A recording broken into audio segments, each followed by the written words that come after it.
हमें शिकवा करना क्यों आसान लगता है, ख़ास तौर पे शादी के बाद होने वाली दुल्हन से, घर आने वाली बहू से। हमारे पास चंद हफ्तों के बाद ही शिकायत का एक ढेर लग जाता है।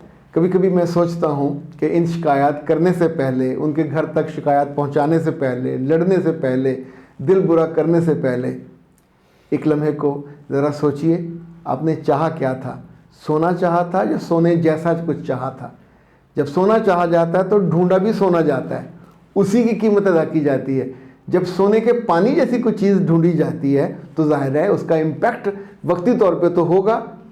अगर आपको दुल्हन और बहू वो चाहिए जो मोहब्बत करे, जो खिदमत करे, जो घर में मिक्स होके काम करे, तो वैसी ढूंढिए।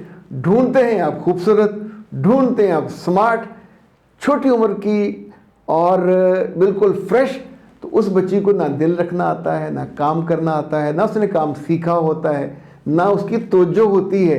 इवन ये सब उसके लिए इम्पोर्टेंट भी नहीं होता। तो ऐसे में सिखाइए ना उसको। सिखाते भी नहीं हैं, बताते भी नहीं हैं, दिल में जगह उसको देते भी नहीं हैं, फिर शिकवा लेके बैठ जाते हैं, शिकायत लेके बैठ जाते हैं। और ये शिकवा और शिकायत तो उम्र भर का ताल्लुक़ ख़राब कर देता है।